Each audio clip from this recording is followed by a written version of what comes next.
આપણે સ્વાધ્યાયનો દાખલા નંબર 3.14 કરેલો હતો. હવે જો હજુ આપણે એના એક્સ્ટ્રા દાખલા, કારણ કે વિદ્યુત પ્રવાહનો છે ને આપણી બુકમાં એક જ દાખલો છે. એક્સ્ટ્રા દાખલો લઈ પેલા એક નાની થિયરી છે, નાનો ટોપિક લઈ લઈએ, બરાબર. વિદ્યુત પ્રવાહ ઘનતા લગભગ ટોપિક નંબર 3.4 માં છે. જો જોયું કે અલગ તો હેડિંગ આપેલું છે.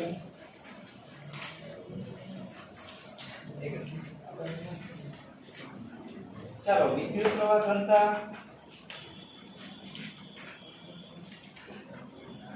એ ટોપિક નંબર 3.4 માં છે. ચાલો આ બાજુ ધ્યાન આપો, સમજો. ટોપિક નંબર 3.4 માં એક વધારાનો ટોપિક વિદ્યુત પ્રવાહ ઘનતા એટલે શું? બરાબર. ચાલો, વિદ્યુત પ્રવાહ ઘનતા એટલે શું? અને વિદ્યુત પ્રવાહ ઘનતાનો સંકેત કયો આપવાનો છે? અને વિદ્યુત પ્રવાહ હતો, બરાબર. વિદ્યુત પ્રવાહ નામની ભૌતિક રાશિ અસ્તિત્વ ધરાવતી હતી, તો આની કેમ જરૂર પડી? ચાલો, એટલે વિદ્યુત પ્રવાહ ઘનતા એટલે શું? અને ચાલો, વિદ્યુત પ્રવાહ ઘનતાના સ્વરૂપમાં, વિદ્યુત પ્રવાહ ઘનતાના સ્વરૂપમાં ઓહમનો નિયમ મેળવો. ચાલો, વિદ્યુત પ્રવાહ ઘનતાના સ્વરૂપમાં ઓહમનો નિયમ મેળવો. ઓહમનો નિયમ મેળવો. અથવા ઘણી વખત એવું બી પૂછાય કે વિદ્યુત પ્રવાહ ઘનતા એટલે શું? અને ઓહમના નિયમનું સદિશ સ્વરૂપ તારવો. કેવું સ્વરૂપ? સદિશ. ચાલો, ઓહમના નિયમનું સદિશ સ્વરૂપ એટલે આપણે વાત કરશું સદિશ J બરાબર સિગ્મા E સદિશ. બરાબર. આપણને એક વસ્તુ ખબર છે કે વિદ્યુત પ્રવાહ કેવી રાશિ? વિદ્યુત પ્રવાહ અદિશ રાશિ. છતાંય આપણે અમુક વખત દિશા બતાવીએ છીએ. અદિશ એટલા માટે, દાખલા તરીકે ધારો કે આ કોઈ જંકશન, બરાબર. હવે જંકશન પાસે બે તારમાંથી પ્રવાહ ભેગો થાય છે. ધારો કે આ તારમાંથી વહેતો પ્રવાહ 2 એમ્પિયર અને આ તારમાંથી વહેતો પ્રવાહ 3 એમ્પિયર, બરાબર. અને બંને વચ્ચેનો કોણ ધારો કે કેટલો છે? 60. તો દેખીતી વાત છે કે આ બંને પ્રવાહ જંકશન P પાસે આવે તો ત્યાંથી બહાર નીકળતો પ્રવાહ કેટલો હોય? કેટલો હોય? 5 એમ્પિયર. થાય કે નહીં? કારણ કે આ બાજુથી 2 એમ્પિયર આવે છે, આ બાજુથી 3 એમ્પિયર, 5 ભેગો થાય અને બહાર કેટલો નીકળશે? 5 એમ્પિયર. હવે ધારો કે આ બંને તાર આવી રીતે ન હોત અને આ બંને તાર ધારો કે લંબરૂપે હોત, આ બંને તાર લંબરૂપે હોત. ધારો કે આમાંથી આવતો પ્રવાહ 2 એમ્પિયર છે, આમાંથી આવતો પ્રવાહ 3 એમ્પિયર છે અને બંને તાર કેવા છે? પરસ્પર લંબ છે. બંને તાર પરસ્પર લંબ છે. તો જંકશન P પાસેથી બહાર જતો પ્રવાહ કેટલો હશે? કેટલો હશે? કેટલો હશે? 5 એમ્પિયર જ હશે કે નહીં? 3 ને 2 5 એમ્પિયર, બરાબર. આ બાજુથી 2 એમ્પિયર પ્રવાહ આવે છે, આ બાજુથી 3 એમ્પિયર, ટોટલ કેટલો? 5. એ જંકશન થી દૂર જશે. કિર્ચોફનો પહેલો નિયમ આવો જ હશે હો, કે જેટલો જંકશન પાસે પ્રવાહ આવે એટલો જંકશન થી દૂર જાય. કિર્ચોફનો પહેલો નિયમ આગળ જતા આપણે ભણવાના છે, બરાબર. હવે જો પ્રવાહ સદિશ રાશિ હોત તો શું થાત? મને કહો, સદિશ રાશિ હોત તો સદિશ રાશિ હોય તો ત્યાં પરિણામી છે ને, પરિણામી કયા સૂત્રથી મળે? યાદ કરો, ફિઝિક્સમાં ખાસિયત છે, સદિશ હોય એટલે સ્ક્વેર વાળું અંડરરૂટમાં. તો કયા સૂત્રથી મળે? a સ્ક્વેર, બરાબર. a square plus b square plus 2ab cos theta. આ સૂત્રથી આ મળવું જોઈએ. તો મળે છે નહીં. એટલે એક વસ્તુ નક્કી થઈ ગઈ કે ભલે આપણે અમુક વખત આપણી અનુકૂળતા માટે વિદ્યુત પ્રવાહની દિશા બતાવીએ છીએ, પણ એક્ચ્યુઅલી વિદ્યુત પ્રવાહ કેવી રાશિ છે? અદિશ રાશિ, બરાબર. તો હવે આપણને કોઈ સદિશ રાશિ હોય એવી જરૂર હતી અને એ સદિશ રાશિની જરૂરિયાત મુજબ કઈ નવી ભૌતિક રાશિની શોધ કરવામાં આવી? વિદ્યુત પ્રવાહ ઘનતા. વિદ્યુત પ્રવાહ ઘનતા કેમ જરૂર પડે એ પછીનું માહિતી આપું. એક તો વસ્તુ નક્કી થઈ ગઈ, કારણ કે આગળ જતા એવી બધી ભૌતિક રાશિ આવશે, દાખલા તરીકે ડ્રિફ્ટ વેગ, વિદ્યુત ક્ષેત્ર, બરાબર, મોબિલિટી, આ બધું જ. તો આ બધી સદિશ રાશિ છે, બરાબર. એટલે સદિશ રાશિ મેળવવા માટે બીજી કોઈ સદિશ રાશિની જરૂર હતી, પણ પ્રવાહ કેવી રાશિ હતી? અદિશ. તો સદિશ રાશિ તરીકે પ્રવાહને બદલે કઈ નવી ભૌતિક રાશિ લેવામાં આવી? વિદ્યુત પ્રવાહ ઘનતા. એક તો આ ફાયદો છે. પછી બીજો કયો ફાયદો એ તમને હું થિયરી સમજાવીને કેવું, બરાબર? કે જેવી રીતે આપણને ખબર છે કે વેગ કરતા વેગમાંથી વધારે માહિતી મળે, એવી જ રીતે વિદ્યુત પ્રવાહ કરતા કોનાથી વધારે માહિતી મળશે? વિદ્યુત પ્રવાહ ઘનતાથી. કઈ રીતે હમણાં પછી સમજાવું. ચાલો, એટલે એક વસ્તુ તો નક્કી થઈ ગઈ ને કે વિદ્યુત પ્રવાહ કેવી રાશિ છે? વિદ્યુત પ્રવાહ અદિશ રાશિ, બરાબર? ચાલો, અને વિદ્યુત પ્રવાહ ઘનતા કેવી રાશિ? સદિશ રાશિ. ચાલો, હવે આપણે આ ટોપિક તરફ જઈએ. જો વિદ્યુત પ્રવાહ ઘનતા શું છે? તો ધારો કે કોઈ એક વાહક, બરાબર, અને એ વાહકના બે છેડા વચ્ચે આપણે બેટરી જોડીએ છીએ. ધારો કે આ વાહક, ચાલો, આ વાહકના બે છેડા વચ્ચે આપણે બેટરી જોડીએ. હવે દેખીતી વાત છે કે તમે બેટરી જોડો તો શું થાય? અને હંમેશા તમારે રૈવાજિક જ લેવાનું.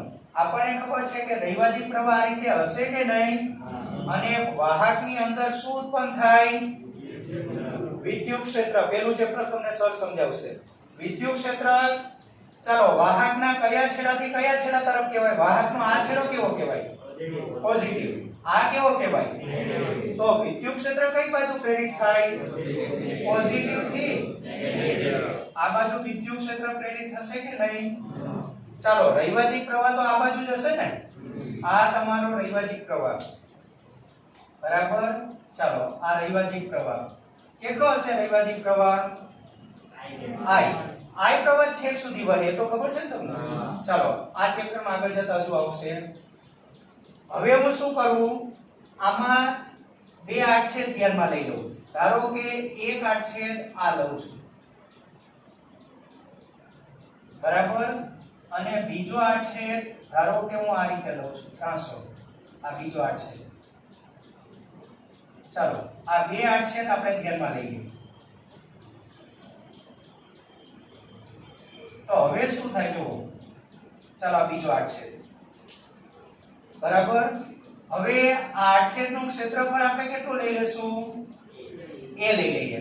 આડછેદનું ક્ષેત્રફળ a લઈ લઈએ. હવે પ્રવાહ કેવી રીતે રચાય તો બધાને ખબર છે કે આ આખા આડછેદમાંથી કેટલા સમયમાં? આખા આડછેદમાંથી એકમ સમય ન હોય તો t લેશો તો બી ચાલે. t સમયમાં જે ચોખ્ખો વિદ્યુતભારનો જથ્થો પસાર થયો હશે ને એ બંનેના ગુણોત્તર પરથી પ્રવાહ મળશે. એટલે પ્રવાહ મેળવવા માટે આપણને ખબર છે કે આખા આડછેદમાંથી પસાર થતો વિદ્યુતભારનો જથ્થો કન્સિડર થયો હશે, બરાબર. હવે આપણે શું કરવાનું? મને એક વસ્તુ કહો, આ આખા આડછેદમાંથી પસાર થતા વિદ્યુતભારના જથ્થાને લીધે રચાતો પ્રવાહ કેટલો છે? I. તો આપણે પદ મૂકી શકીએ કે એકમ ક્ષેત્રફળ દીઠ રચાતો પ્રવાહ કેટલો? I. તો એકમ ક્ષેત્રફળ દીઠ રચાતો પ્રવાહ કેટલો? એકમ ક્ષેત્રફળ દીઠ રચાતો પ્રવાહ આને કહેવાય પ્રવાહ ઘનતા. આને શું કહેવાય? પ્રવાહ ઘનતા. એટલે પ્રવાહ ઘનતા J બરાબર શું? બોલો, પ્રવાહ ઘનતા J બરાબર I/L. હશે આટલું? આને વિદ્યુત પ્રવાહ ઘનતા કહેવાય, બરાબર. ચાલો, વિદ્યુત પ્રવાહ ઘનતાની આપણે વ્યાખ્યા શું લખશું? ધારો કે હું અહીંયા કોઈ એક બિંદુ ધ્યાનમાં લઉં, તો આ બિંદુ પાસે, અને આનો ક્ષેત્રફળ સદિશ કેવી રીતે હોય? આ જે મેં આડછેદ લીધે છે એનો ક્ષેત્રફળ સદિશ કેવી રીતે હોય? આપણને ખબર છે કે આ તમારો આડછેદ, એમાંથી વહેતો પ્રવાહ આ બાજુ છે, તો આનો ક્ષેત્રફળ સદિશ કેવી રીતે હોય? આડછેદ પોતે છે પ્રવાહની કેવી રીતે હોય? આડછેદ પોતે. અને મેં તમને આગળ સમજાવ્યું છે કે કોઈ પણ આડછેદનો ક્ષેત્રફળ સદિશ કેવી રીતે હોય? એ સપાટીને. તો તમે એક વસ્તુ જુઓ, આ આડછેદ પોતે છે ને એ પ્રવાહને કેવો છે? લંબ. તો આનો ક્ષેત્રફળ સદિશ આમ હોય કે નહીં? આને લંબ હોય. આનો ક્ષેત્રફળ સદિશ એ પ્રવાહની દિશામાં છે, પ્રવાહને સમાંતર છે, હશે કે નહીં? ચાલો, આપણે શું કર્યું? ખ્યાલ આવ્યો આમાં? બોલો, તમે જે બિંદુ ધ્યાનમાં લીધેલું છે બિંદુ પાસે કેટલા ક્ષેત્રફળ દીઠ? ચાલો, એકમ. અને એકમ નો હોય તો આપણે આ રીતે પદ મૂકીને એકમ મેળવવું પડે. પદ મૂક્યું કે નહીં આપણે? શું પદ મૂક્યું? એક ક્ષેત્રફળ દીઠ થાય તો એકમ ક્ષેત્રફળ દીઠ કેટલું? અને જો આપણી પાસે એકમ ક્ષેત્રફળ હશે તો વધારે અનુકૂળતા હશે. બરાબર? ચાલો એટલે આપણે શું કર્યું? આ એકમ ક્ષેત્રફળ વાળી સપાટીમાંથી કેવી રીતે? ચાલો આપણે વિદ્યુત પ્રવાહ લેવાનો છે. આપણે હમણાં સૂત્ર બનાવ્યું ને, ચાલો I/a એને આપણે જે કીધું, તો આપણે એકમ ક્ષેત્રફળ વાળી સપાટી લીધી, આ 1 લીધું. બરાબર? એકમ ક્ષેત્રફળ વાળી સપાટીમાંથી કેવી રીતે? ચાલો તો વિદ્યુત પ્રવાહની દિશાને લંબ, એટલે તમે જો એક સાંભળવા બાજુ આપણે વ્યાખ્યા રીતે આપશું. વાહકના કોઈ પણ બિંદુ પાસે, વાહકના કોઈ પણ બિંદુ પાસે શું કરવાનું? ચાલો વાહકના કોઈ પણ બિંદુ પાસે એકમ ક્ષેત્રફળ વાળી સપાટીમાંથી અથવા એકમ ક્ષેત્રફળમાંથી અને કેવી રીતે? વિદ્યુત પ્રવાહને લંબ. બરાબર? એટલે વાહકના કોઈ પણ બિંદુ પાસે વિદ્યુત પ્રવાહની દિશાને લંબ એવી એકમ ક્ષેત્રફળ વાળી સપાટી. હું શું કહેવા માંગુ સાંભળો. આજે તમે એકમ ક્ષેત્રફળ વાળી સપાટી લીધી 1/1 નું ચોરસ. એ ચોરસ જે સપાટી કે ચોરસ છે તે વિદ્યુત પ્રવાહની કેવી હશે? એટલે આપણે વ્યાખ્યા શું લખશું? વાહકના કોઈ પણ બિંદુ પાસે વિદ્યુત પ્રવાહની દિશાને લંબ એવી કેટલી સપાટી? એકમ ક્ષેત્રફળ વાળી સપાટીમાંથી પસાર થતા વિદ્યુત પ્રવાહને શું કહેવાય? વિદ્યુત પ્રવાહ. એટલે તમે જે આ એકમ ક્ષેત્રફળ વાળી સપાટી લીધી છે એ પ્રવાહની કેવી હશે? કારણ કે એકમ પ્રવાહ આ રીતે છે અને એકમ ક્ષેત્રફળ વાળી સપાટી તો આના પર છે, આના પર, તો આ પ્રવાહની કેવી હશે? ચાલો આની વ્યાખ્યા આપણે શું લખશું? આની વ્યાખ્યા શું લખશું વિદ્યુત પ્રવાહ ઘનતાની? ચાલો વાહકના કોઈ પણ બિંદુ પાસે, વાહકના કોઈ પણ બિંદુ પાસે આ એકમ ક્ષેત્રફળ વાળી સપાટી પ્રવાહની કેવી છે? એટલે વાહકના કોઈ પણ બિંદુ પાસે વિદ્યુત પ્રવાહની દિશાને લંબ, વિદ્યુત પ્રવાહની દિશાને લંબ એવી એકમ ક્ષેત્રફળ વાળી સપાટીમાંથી, એવી એકમ ક્ષેત્રફળમાંથી અથવા એવા એકમ ક્ષેત્રફળમાંથી, સપાટીનો લખો ડાયરેક્ટ ક્ષેત્રફળ લખી દો તો ચાલે, એવા એકમ ક્ષેત્રફળમાંથી પસાર થતા વિદ્યુત પ્રવાહને શું કહેવાય? વિદ્યુત પ્રવાહને ચાલો વિદ્યુત પ્રવાહ ઘનતા કહે છે. જેને સંકેતમાં શેને આપણે બતાવાય? વિદ્યુત પ્રવાહ ઘનતા કહે છે. ચાલો સંકેતમાં શેને આપણે બતાવાય? તો વ્યાખ્યા મુજબ J બરાબર I/a. બરાબર? હવે જે છે ને સદિશ રાશિ, એ હમણાં હું તમને સમજાવું. હવે બીજી એક વસ્તુ, હવે આનું આપણે બીજું સ્વરૂપ જોઈએ. અહીંયા તો આપણને ખબર છે કે આનો ક્ષેત્રફળ સદિશ દોરો તો કેવી રીતે આવે? આનો ક્ષેત્રફળ સદિશ દોરો તો સદિશ આ સપાટીને લંબ અને સપાટીને લંબ દોરશો તો એ ક્ષેત્રફળ સદિશ એ વિદ્યુત પ્રવાહની દિશામાં જશે. હવે અહીંયા ધારો કે હું આ P બિંદુ લઉં, આ P બિંદુ, બરાબર? તો આ જગ્યાએ એકમ ક્ષેત્રફળ વાળી સપાટી આ રીતે મળશે. તો એનો ક્ષેત્રફળ સદિશ કેવી રીતે હોય? આ સપાટી, આ જે પોતે સપાટી છે ને, સપાટીને લંબ હોય એટલે એનો ક્ષેત્રફળ સદિશ આ રીતે હોય. બરાબર? તો એ વિદ્યુત પ્રવાહની, અહીંયા વિદ્યુત પ્રવાહની દિશામાં છે, અહીંયા નથી. અહીંયા એમની વચ્ચેનો કોણ કેટલો છે? તો હવે તમારે શું કરવાનું? એનો આની દિશામાંનો ઘટક લેવાનો. કયો? કોનો ઘટક લેવાનો? એનો. I નો તો ન લઈ શકાય. I કેવી રાશિ? ઘટક કોના મળે? આ બેમાંથી સદિશ રાશિ કઈ? તો તમારે હવે આ કેસમાં એનો I ની દિશામાંનો ઘટક લેવાનો. એના બે ઘટક મળશે કે નહીં? એ તમારું આ રીતે છે ને, અને આ ખૂણો કેટલો છે અહીંયા? તો એના બે ઘટક મળે. આ ઘટક કયો? કોનો ઘટક? a cos θ. અને આ ઘટક કયો? પણ તમારે અહીંયા કોનો ઘટક લેવાનો અને કઈ દિશામાંનો? I ની દિશામાંનો ઘટક. તો એ કયો કહેવાય?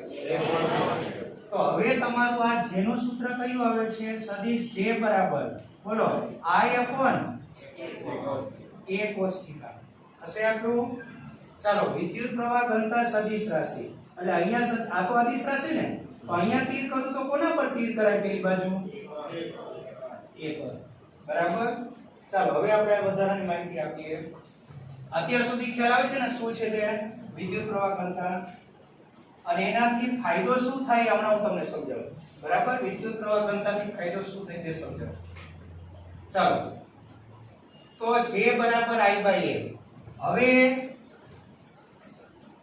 જે વિદ્યુત પ્રવાહ ઘનતા એ કેવી રાશિ સદિશ રાશિ છે હવે સદિશ રાશિ હોય દેખીતી વાત છે તો એની દિશા હોય તો એની દિશા કઈ હોય આ વિદ્યુત પ્રવાહ ઘનતાની દિશા કઈ હોય દેખીતી વાત છે કોની દિશામાં તો વિદ્યુત પ્રવાહ ઘનતાની દિશા કાં તો I ની દિશામાં કાં તો E ની દિશામાં બરાબર એટલે જેની દિશા કઈ હોય બોલો સદિશ રાશિ છે અને જેની દિશા કાં તો તમે I ની દિશામાં કહી શકો કાં તો વિદ્યુત ક્ષેત્ર E ની દિશામાં હોય બરાબર ચાલો હવે મને એક વસ્તુ કહો આનો એકમ કયો જેનો એકમ કયો જો આના પરથી તમે કહી શકો કયો આવે એમ્પિયર પર ચાલો એમ્પિયર પર મીટર સ્ક્વેર એટલે આનો એકમ છે એમ્પિયર પર મીટર સ્ક્વેર પારિમાણિક સૂત્ર કયું બાળકો બોલો જો આનું પારિમાણિક સૂત્ર એટલે મોટા કૌંસમાં લખાય કયું અને એમ્પિયર માટે તો આપણે પારિમાણિક સંકેત mlt k ને 1 એમાં એમ્પિયર માટે કયો લીધેલો છે 1 અને આ તો તમને મીટર બતાવે છે એટલે l ઉપર લઈ જાઓ બોલો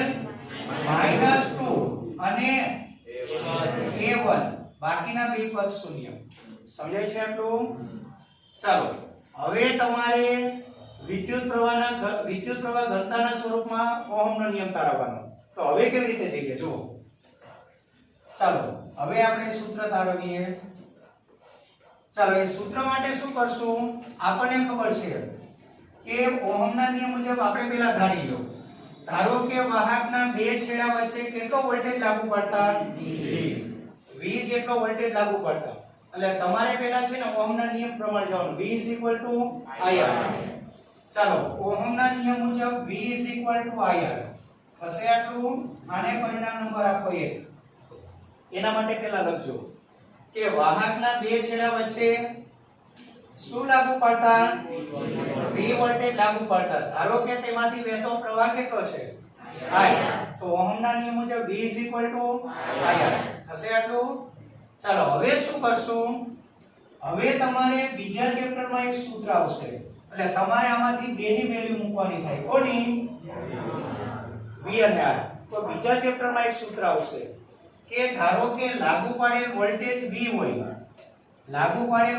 V હોય અને વિદ્યુત ક્ષેત્ર કેટલું હોય E અને વાહકની લંબાઈ L હોય આ વાહકની લંબાઈ કેટલી હોય L આ બીજું ચેપ્ટર હો તો ત્રણેય વચ્ચેનો સંબંધ દર્શાવતું સૂત્ર આવશે V E L બરાબર ત્યાં છે ને કેપેસિટર આવશે કેપેસિટર એટલે કેપેસિટરમાં બે પ્લેટો વચ્ચેનું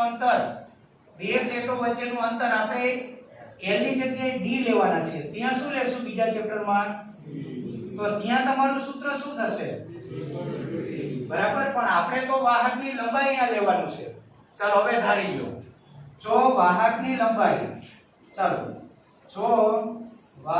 લંબાઈ કેટલી હોય L હોય તથા તેના બે છેડા વચ્ચેનો PD અહીંયા લખી દીધો ફરીથી નો લખો ચાલશે ચાલો L હોય તથા રચાતું વિદ્યુત ક્ષેત્ર કેટલું હોય ચાલો કયું હોય E હોય તો સંબંધ લખાવો જોઈએ V E અને L વચ્ચેનો આ યાદ રાખવું પડશે કારણ કે બીજું ચેપ્ટર ચાલ્યું નથી એટલે તમારે કમ્પલસરી આ ગોખવું જ પડશે બોલો શું લખાય V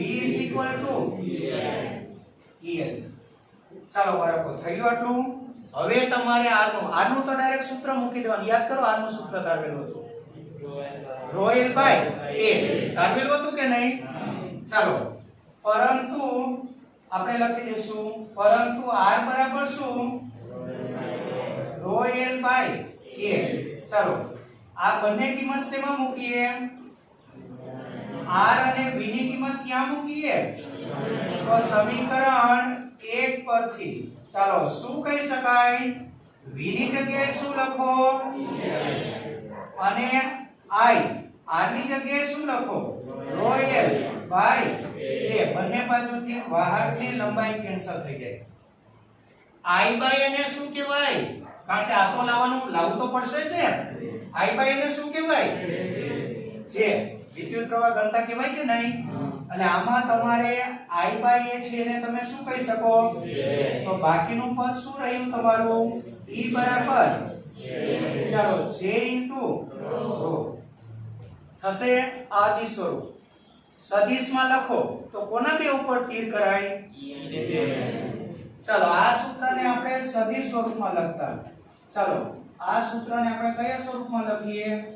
સદિશ રૂપમાં લખતા.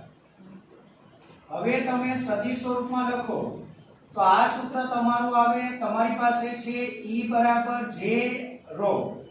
આમાં સદિશ થી કોના ઉપર થાય? ρ કેવી રાશિ? અદિશ. એટલે એક આના પર થશે ને એક આના પર થશે કે નહીં? બરાબર. ચાલો, બે અગત્યના સૂત્ર એમાં આ એક બહુ અગત્યનું સૂત્ર. હવે તમારે સિગ્મા ની જગ્યાએ ρ ની જગ્યાએ સિગ્મા લાવવાનું. કારણ કે આપણને ખબર છે કે વાહકની ધાતુની કે સુવાહકની વાહકતા વધારે હોય. બરાબર. તો આપણને ખબર છે કે ρ અને સિગ્મા વચ્ચે સંબંધ બોલો. ρ બરાબર શું? સિગ્મા વાહકતા. આને શું કહેવાય? ρ ને એનો વ્યસ્ત એટલે કોણ? વાહકતા. તમારે વાહકતા લાવવાની છે આમાં. બોલો, ρ શું?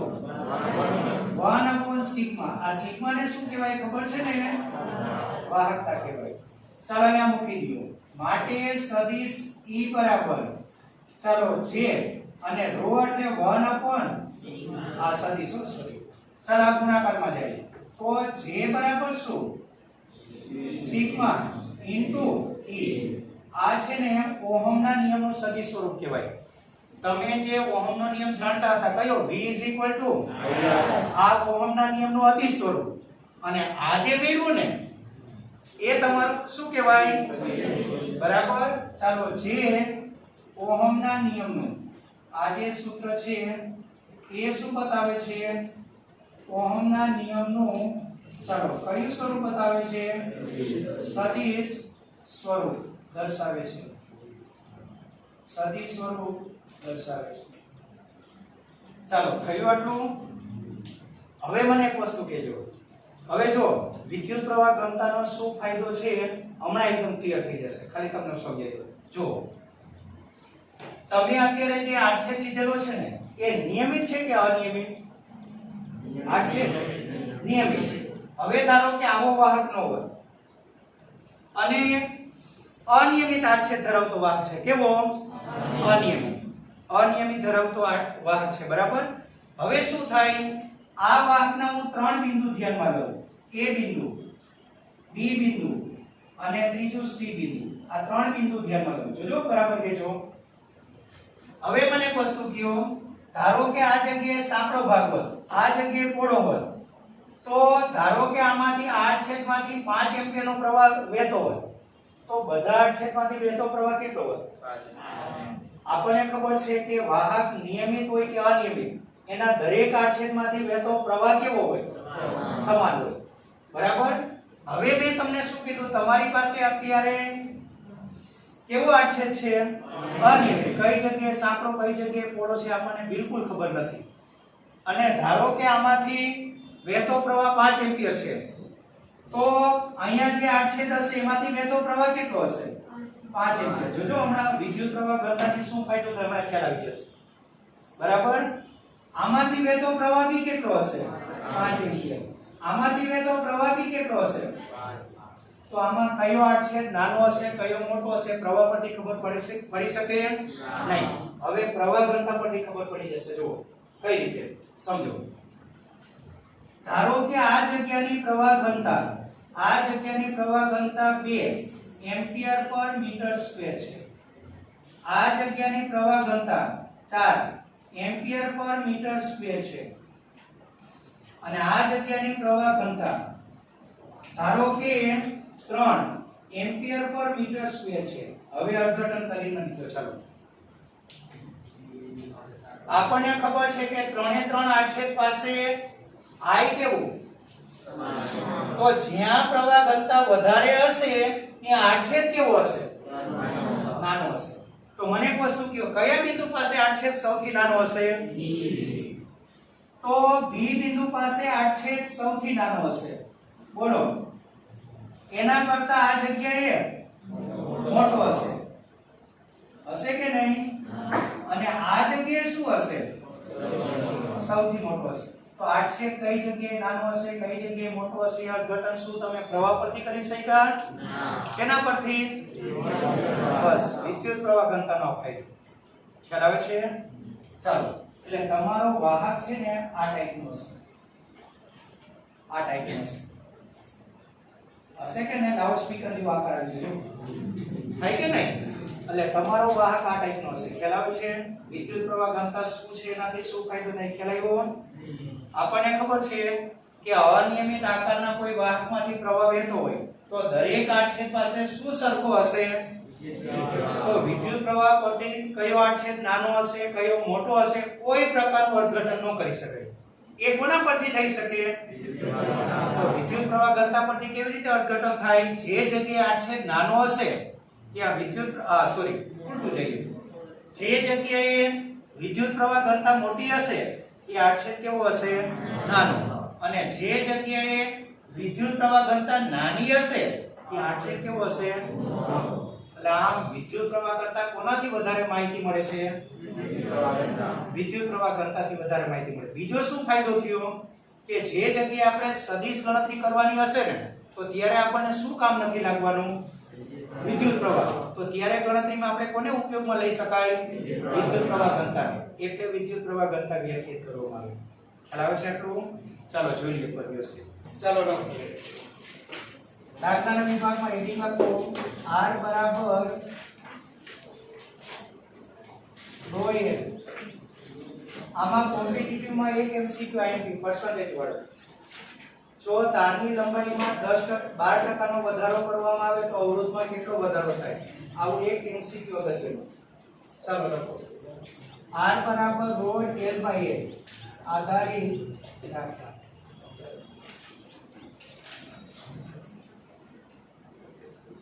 ચાલો, હવે આ ટાઈપનો એક દાખલો જોવો જોઈએ. ચાલો, એક સ્વાધ્યાયનો દાખલો, ડાયરેક્ટ કિંમત મૂકવાની છે. કરો, બીજો એક હું કરાવું. જોવો, આ ટાઈપનો દાખલો કયો છે તમારા ધ્યાનમાં આવે છે કોઈ? જો પેલા પેજ ઉપર જ છે સ્વાધ્યાયમાં. ઓળખો છે કયો છે પેલા પેજ પર?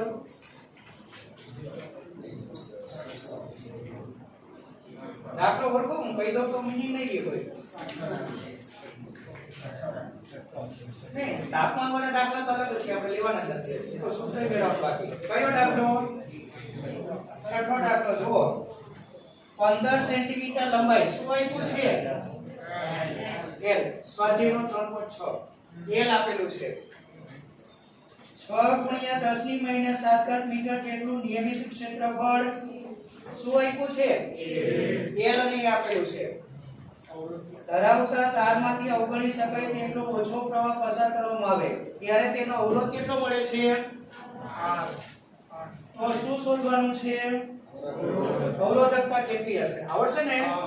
રાઇટિંગ માં કંઈ કરવાનું નથી. કરી નાખો. ચાલો, પહેલા વિગત તૈયાર કરી નાખો અને દાખલો કરી નાખો. ચાલો, સ્વાધ્યાયનો દાખલા નંબર 3.6. આપેલી વિગત તૈયાર કરી નાખો. અહીં લંબાઈ આપેલી છે, આડછેદનું ક્ષેત્રફળ એ આપેલું છે, R આપેલું છે અને શોધવાનું શું? બરાબર.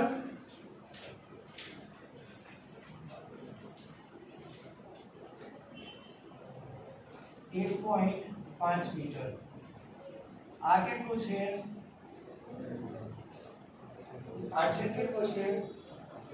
6 × 10⁻⁷ મીટર સ્ક્વેર.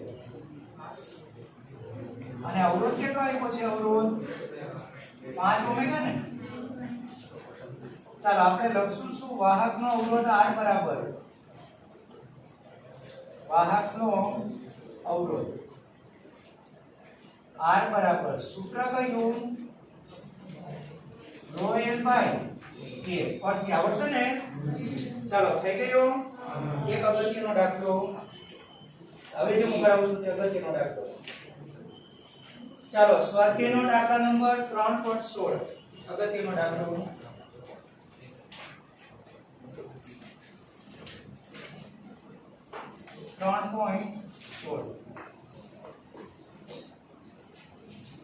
શું કીધું વાંચો? જો એક એલ્યુમિનિયમ અને બીજા કોપરના હોય તેવા બે સમાન લંબાઈના તારનો અવરોધ સમાન છે. બે તાર છે. એક શેનો? એલ્યુમિનિયમ. બીજો શેનો? શું ખાસિયત બંનેની? બંનેની લંબાઈ બી સમાન અને અવરોધ બી સમાન છે કે નહીં? આગળ વાંચો. બેમાંથી કયો તાર હલકો હશે? બરાબર. એના પછીનું વિધાન આપણે છેલ્લે વાંચશું. કયો તાર હલકો હશે? એટલે તાર હલકો છે કે ભારે કમ્પેર કરવા માટે શું સરખાવવું પડે?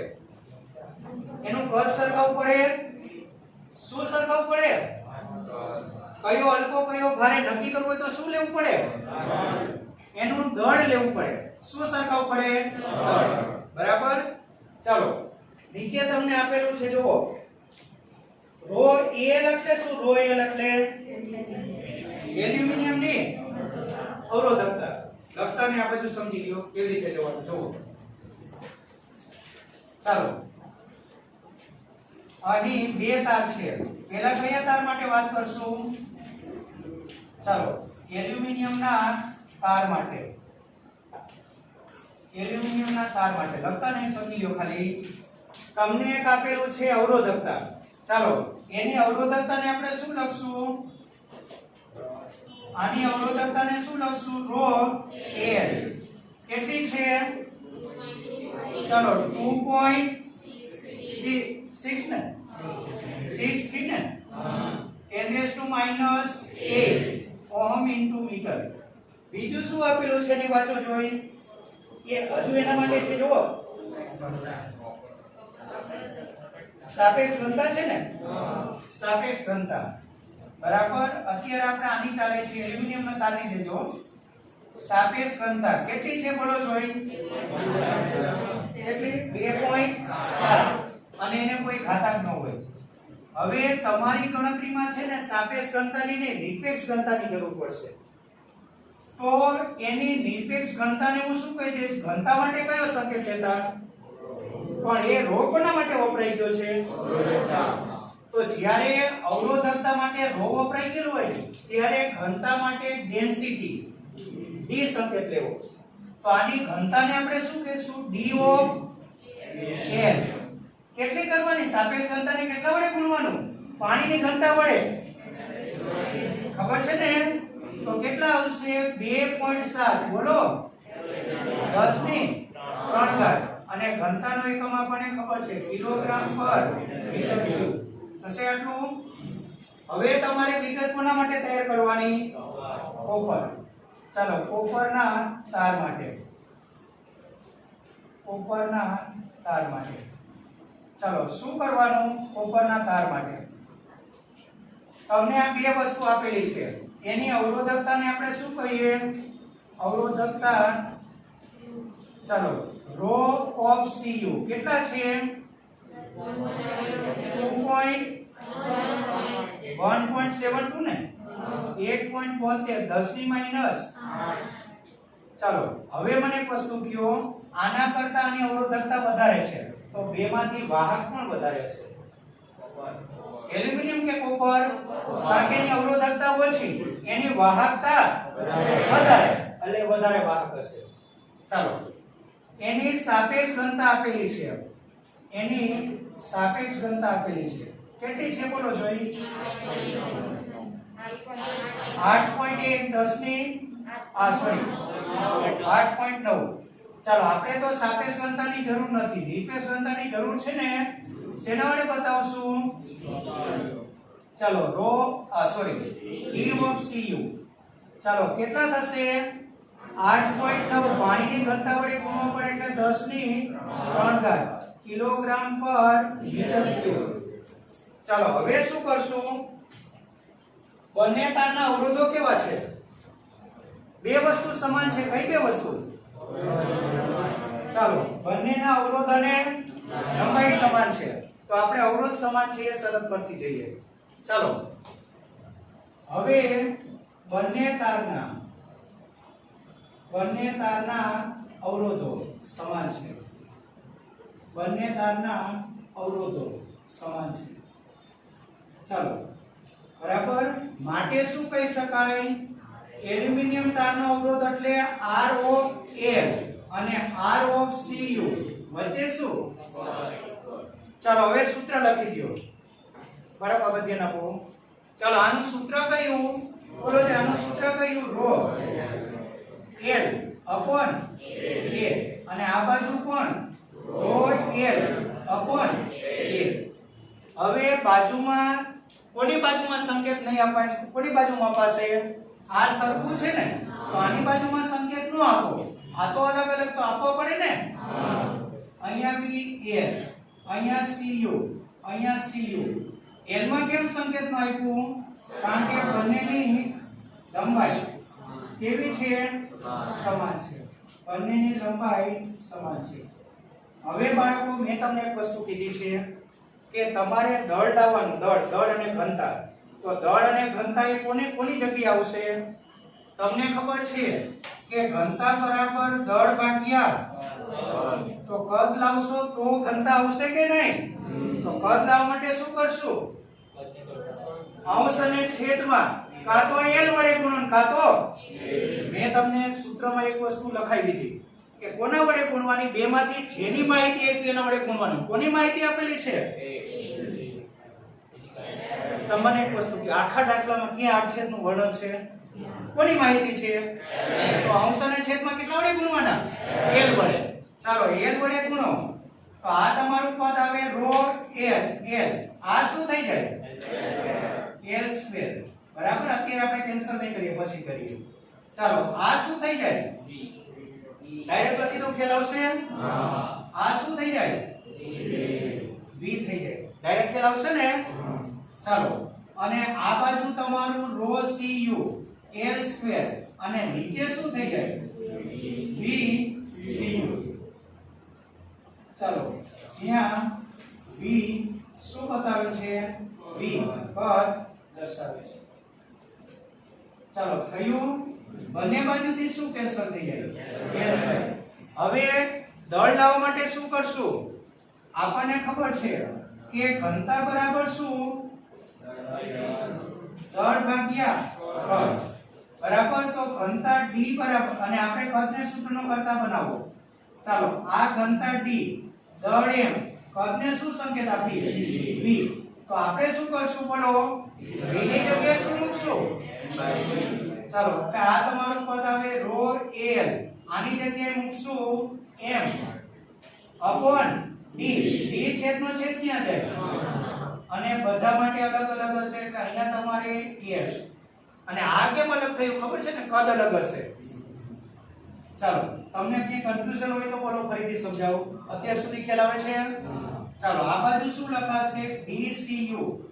પછી પેલા રો લઈ લઈએ. ρ Cu પછી DCU અપોન શું લખશું? MCU.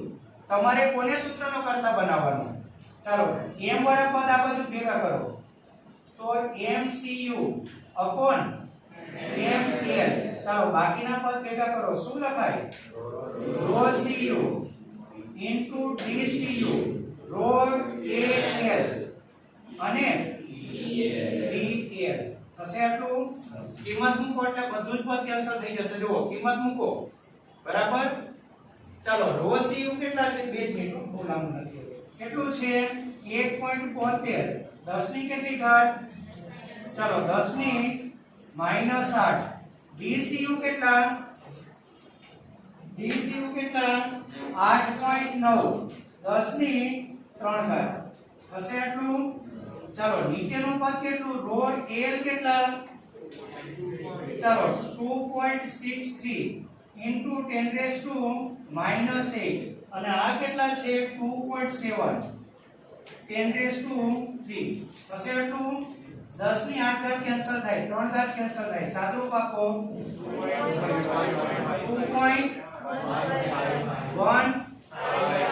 2.155.